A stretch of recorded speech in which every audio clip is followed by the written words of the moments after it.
Stages of physical examination के अंदर एक इम्पॉर्टेंट हमारे पास स्टेज आती है कलेक्शन ऑफ द स्पेसिमन, कि हमने ऑटोप्सी के दौरान जो है ना कुछ स्पेसिमन्स को कलेक्ट करना है। उसके लिए हमारे पास प्रिजर्वेटिव्स कौन से होने चाहिए पहले हम वो देखते हैं, फिर स्पेसिमन्स को कैसे कलेक्ट करना है वो देखते हैं। तो हमारे पास क्या होगा कि ना प्रिजर्वेटिव्स को हमने दो तरह से डिवाइड कर दिया।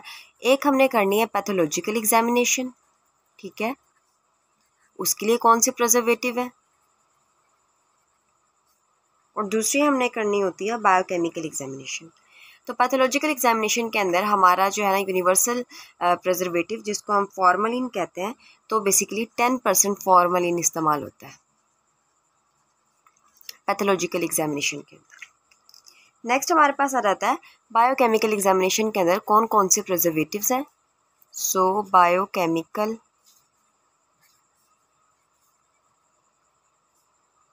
एग्जामिनेशन, इसके अंदर हमारे पास प्रिजर्वेटिव आ जाते हैं दो तीन तरह के, हम इनको तरतीब से देख लेते हैं। सबसे पहला जाता है हमारे पास सैचुरेटेड NaCl। इन्होंने थोड़ा सा इस तरह बताया हुआ है कि कौन सी कंडीशन के अंदर जो है ना कि इस्तेमाल होंगी। तो सैचुरेटेड NaCl हम प्रिजर्वेटिव के तौर पे इस्तेमाल करते हैं तमाम पॉइजनिंग केसेस के अंदर, और इन्होंने मेंशन कर दिया है स्पेसिफिकली कार्बोलिक एसिड भी। ठीक है, हमारे पास बहुत सारे पॉइजन होते हैं, आप स्पेशल टॉक्सिकोलॉजी के अंदर पढ़ेंगे तो मज़ीद क्लियर हो जाएंगी बातें। तो जो कार्बोलिक एसिड है उसको और कोई प्रिजर्वेटिव जो है ना नहीं इस्तेमाल होता, सिर्फ और सिर्फ सैचुरेटेड NaCl ही इस्तेमाल होता है कार्बोलिक एसिड के केस के अंदर। तो मेंशन किया हुआ है स्पेसिफिकली कि कार्बोलिक एसिड। साथ में यूरिन की प्रिजर्वेटिव के लिए भी इस्तेमाल हो सकता है सैचुरेटेड NaCl। दूसरा हमारे पास है rectified spirit. Rectified spirit basically हमारे पास होता है 99% इथाइल अल्कोहल। ठीक है,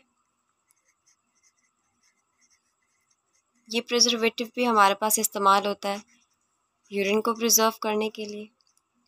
साथ में हमारे पास अगर कोई एसिड पॉइजनिंग थी बॉडी में उसके लिए भी, पर इसके अंदर कुछ रिस्ट्रिक्शंस आ जाती हैं। एसिड पॉइजनिंग के अंदर ये प्रिजर्वेटिव के तौर पे इस्तेमाल तो होता है, बट कुछ ऐसे पॉइजन है जिसके अंदर ये प्रिजर्वेटिव के तौर पे इस्तेमाल नहीं हो सकता। तो उसमें कौन कौन से शामिल है? कार्बोलिक एसिड शामिल है। अभी पीछे भी पढ़ा था कि कार्बोलिक एसिड सिर्फ और सिर्फ सैचुरेटेड NaCl के साथ होता है। ठीक है, तो यहाँ पर आ गया carbolic acid, acetic acid,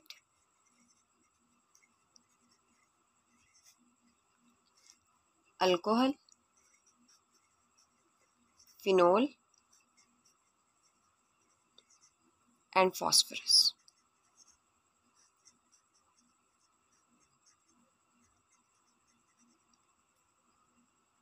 third preservative हमारे पास आ जाते हैं थाइमोल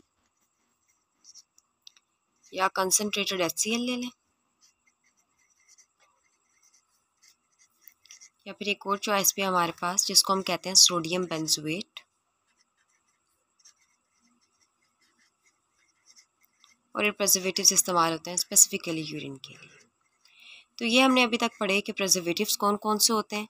अब जो पास्ट पेपर का इंपॉर्टेंट क्वेश्चन है, इधर से MCQ आना है। जो पास्ट पेपर का इंपॉर्टेंट क्वेश्चन है उसके अंदर ये सवाल आता है कि हमारे पास जो सैम्पल कलेक्शन होती है वो बॉटल्स के अंदर होती है। तो बॉटल 1, बॉटल 2, बॉटल 3 मेंशन किया जाता है कि किस बॉटल के अंदर जो है ना कौन सा प्रिजर्वेटिव रखा गया है। इस तरह से हमने आंसर देना है कि स्पेसिमन कलेक्शन कैसे हुई।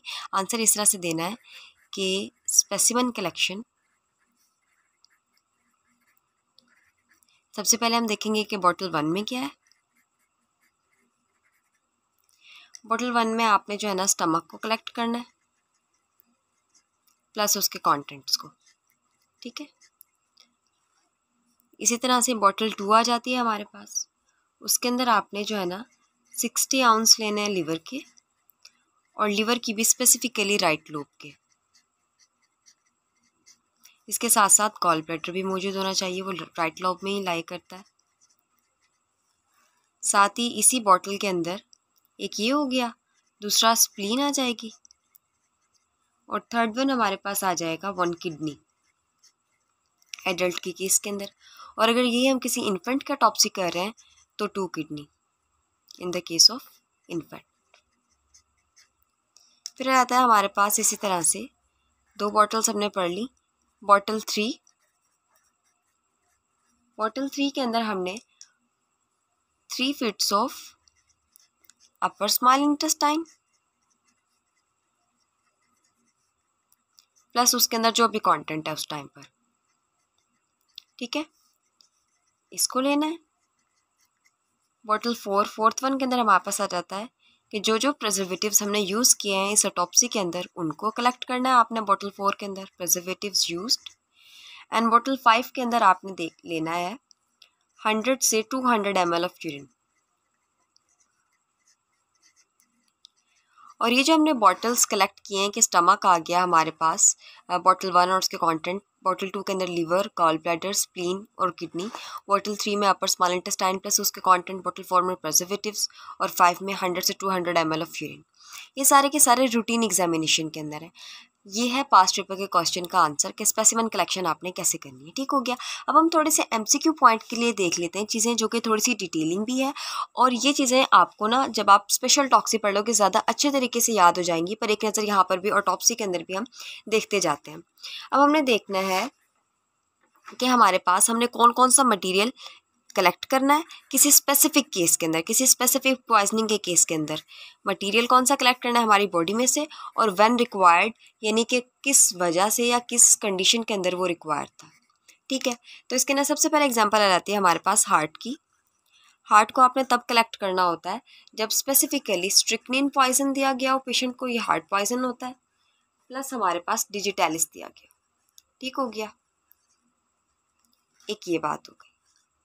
दूसरा, आपने स्पाइनल कॉर्ड की कलेक्शन करनी है। स्पाइनल कॉर्ड भी इसी तरह से स्ट्रिक्निन के केस के अंदर। थर्ड वन हमारे पास सीएसएफ कलेक्शन करनी है। सीएसएफ सेरिब्रोस्पाइनल फ्लूइड अल्कोहल के केस के अंदर। फिर आ जाता है विट्रस ट्यूमर,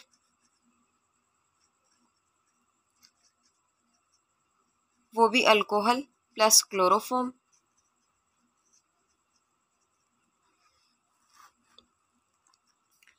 नेक्स्ट रहता है हमारे पास लंग्स। लंग्स हमने कलेक्ट करना है किसी गैशियस पॉइजनिंग के केस के अंदर।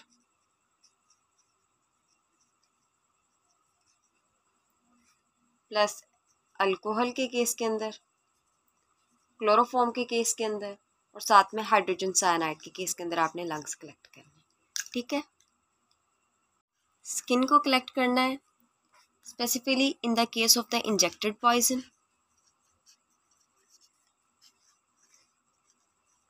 इंजेक्टेड पॉइजन के अंदर हमारे पास इंसुलिन हो सकता है, मॉर्फिन हो सकता है, हीरोइन, कोकेन, और फायर आर्म इंजरीज के केस के अंदर भी आपने स्किन को कलेक्ट करना है। ठीक है, फिर होता है हमारे पास बोन, नेल्स प्लस हेयर्स कब कलेक्ट करने होते हैं इन the case of heavy metal. Heavy metal क्या, हैवी मेटल पॉइजन। अब हैवी मेटल पॉइजन कौन कौन से होते हैं, आर्सेनिक, एंटीमनी और थैलियम। ठीक हो गया। नेक्स्ट है fatty tissues in the case of pesticides. ये आसान, याद रखना आसान है क्योंकि सबसे डिफरेंट है, प्लस इंसेक्टिसाइड्स।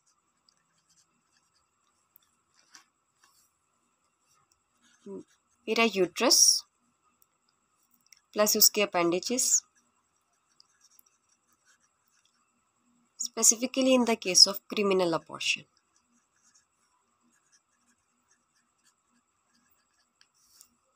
मसल्स हम कलेक्ट करते हैं डिकम्पोजिशन को डिटेक्ट करने के लिए। Last but not least brain, और ब्रेन कलेक्ट होता है हमारे पास हाइड्रोजन साइनाइड HCN की पॉइजनिंग के अंदर। न्यूरोटिक्स के केस के अंदर, न्यूरोटिक्स होते ही ब्रेन पॉइजन है। ठीक है, और साथ में हमारे पास रेबीज के केस के अंदर नेगरी बॉडी। ठीक हो गया, ये MCQ पॉइंट के लिए इंपॉर्टेंट थे कि स्पेसिफिक सैंपल्स हमने किस स्पेसिफिक केस के अंदर कलेक्ट करना है। ज़्यादातर पॉइजन्स के नाम है। स्पेसिफिक स्पेशल टॉक्सिकोलॉजी पढ़ने के बाद ये याद करना बहुत आसान हो जाएगा, और ये MCQ में ही आता है।